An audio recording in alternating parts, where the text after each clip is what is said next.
Hello Aquarius, Sun and Rising and Venus Signs. Kamusta kayo? Sana po nasa mabuti kayong kalagayan. Welcome back po sa Star Tarot. Kung bago kayo dito, welcome din kayo. Thank you sa inyong support. I truly appreciate it. God bless you all, Aquarius.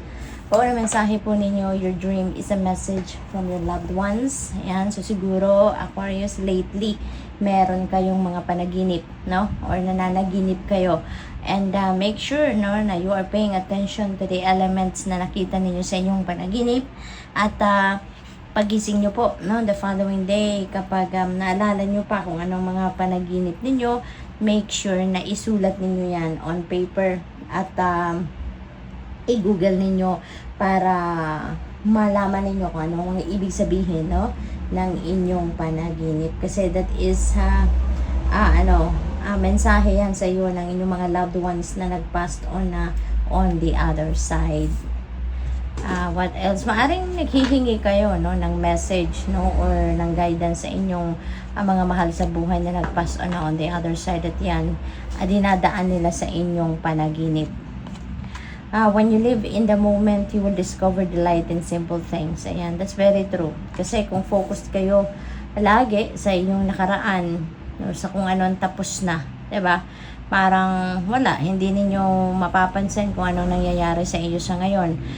Kung focus din kayo sa future, busy kayo making plans for the future, ganoon din, no? Wala din, hindi rin ninyo mapapansin kung ano man ang mga nangyayari sa inyo sa ngayon. Kaya dito na sinasabi lang sa inyo, no, na kapag nandito kayo in the here and now, when you are living in the moment, then kahit simpleng bagay, kahit maliit na bagay, no, maaano ninyo yan, ma-appreciate ninyo at makikita ninyo, mai-enjoy ninyo. Love will get you through. Ayan, kung ano man ang mga sitwasyon ninyo na pinagdadaanan, no, when you are ina-applyan ninyo ng pagmamahal, you are just looking at things and people in your situation in the eyes of love, then for sure good things will come. Now solutions will come at mas magiging maganda ang resulta nito kasi mas pipiliin ninyo yung maging maging mabait, maging mapagkonsidera, maging maging mapagpatawad kasi when you have that love in your heart at yan ang magra-radiate at yan ang papairali ninyo, mas magiging maganda ang magiging sitwasyon kasi positibong energy ito, so it will attract more positivity than towards you. Kaya malalagpasan ninyo yan kahit ano pa man ang hirap, no, na maaring pinagdadaanan ninyo. You are never alone. Ayan, hindi kayo nag-iisa, no? Siguro ang iba sa inyo dito, you're feeling alone, no, sa physical realm. Baka wala kayong nakakausap, wala kayong nakakasama. Feeling ninyo siguro abandoned kayo, or feeling ninyo siguro you're by yourself, ano. Reach out to people kung gano'n ang inyong nararamdaman, no? Reach out to people kasi hindi naman lahat ng tao sa paligid natin talagang yung focus ay nasa atin, hindi ba? Kasi may kanya-kanya tayong buhay, may kanya-kanya tayong pinagkakaabalahan. Kaya sometimes, no, if you feel like you're alone at gusto ninyong may makasama, may makausap, then you need to reach out to people. You need to ask for a little of their time, diba? At saka kung sa physical realm, gano'n ang pakiramdam ninyo, pero sa spirit realm, hindi kayo nag-iisa. Ito din ang mensahe sa inyo ng mga angels ninyo na you are never alone. Believe that. Kasi yung spirit realm, laging nandiyan dyan, laging nakabantay sa'yo, laging naghihintay lang, no, ng panawagan mo. So, kahit yung mga guardian angels ninyo, they are just there, no, beside you, looking at you, watching you. Kaya kung gusto mong maramdaman ang kanilang presensya, just call on them, no? Just call on them at sigurado lalapit yan sa'yo, magpaparamdam sa'yo, no? And they're gonna use anything, symbols, signs, no, synchronicities, papakita yan sa'yo para maramdaman mong nandiyan sila. We have number 39, community. Ito, Aquarius, no?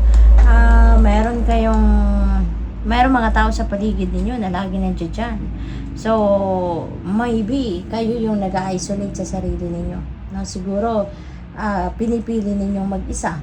Kaya feeling alone kayo. Pero, yung community ninyo, you have a community of people around you, mga kaibigan, mga kapitbahay, katrabaho, no? Nandyan dyan lang. Maaaring naghihintay lang sila. Nalapitan mo sila, kausapin mo sila, yung ganon. Number 28, expectation. Maaaring mataas ang expectations ninyo dito sa inyong mga kapitbahay, no? Sa inyong mga kaibigan, yung mga ganon. At kaya siguro kayo nagkakaroon ng tendency na mag-isa kasi siguro hindi na-meet, no? Yung expectations ninyo sa kanila. So, maaaring ganon ang naging sitwasyon dito for some of you. Occupation. Ayan. So, maaari din na feeling ko, no, kanina ko pa naririnig, isolation eh. So, maaari talaga ng iba sa inyo dito, ina-isolate ninyo ang inyong sarili kahit sa trabaho, maaaring iniiwasan ninyo talaga, no, na meron kayong makasama, makausap, you know, parang ikaw mismo yung nagdidistansya ng sarili mo siguro sa mga tao, dinidistansya mo yung sarili mo sa kanila. So, maaaring ganun ang sitwasyon dito, Aquarius, no? Maaari din ang iba sa inyo dito pagdating naman sa trabaho, maybe you are enjoying what you are doing, maybe you are enjoying what you do, no, sa inyong trabaho. Kaya good luck sa iyo. We have number 11, napakaganda. There is sudden wealth. This is a windfall of money coming your way, Aquarius. Meron ditong paparating na kaperahan na hindi ninyo ito inaasahan, hindi ninyo ito ine-expect na dadating, at hindi ninyo inaasahan na ito ay manggagaling sa kung saan man to manggagaling, no? So, this is a windfall of money na maybe, baka inheritance ito. Merong magpapapana sa inyo, merong magbibigay sa inyo ng pera, merong magreregalo, or baka mananalo kayo sa loto or sa kung ano mang game of chance.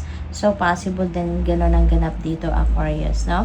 Meron din tayong synchronicity rito. We have number 11 and number 777. Number 11 is a very spiritual number. That is a master number as well. Kaya I suggest pakitignan po ninyo ang ibig sabihin yan for more guidance.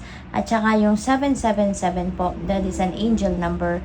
777. Number 7 also resonates with swerte, no? Lalo na sa pera. Kaya I suggest po pakitignan din po ninyo yan kasi triple, no, yung energy ng swerte sa buhay ninyo sa ngayon pagdating sa pera. 27, unexpected income. Ayan, so meron din kayong paparating na pera na hindi ninyo inaasahan. So, karagdagang kita ito. Baka meron tip sa inyo, yung pinagtrabahuan ninyo, maaaring meron kayong bonus na hindi ninyo inaasahan. Maaari din na kita ninyo ito from a side hustle, racket, mga ganon, ano? What else? We have number 4, courtship. Ayan, baka iba din sa inyo dito, focused kayo sa love life, no? Baka ang pinagkakabalahan ng iba sa inyo dito yung pagkikipagligawan. Maaring merong nanliligaw sa iyo or meron kayong nililigawan, maaring gano'n. So, siguro ito din yung focus niyo sa ngayon kasi maybe you are feeling that belongingness, a sense of belongingness sa dito sa manliligaw ninyo or sa nililigawan ninyo. Kaya mas gusto ninyo dito nakabaling sa ngayon, no? So, good luck. Thank you for watching. Love and light. Namaste.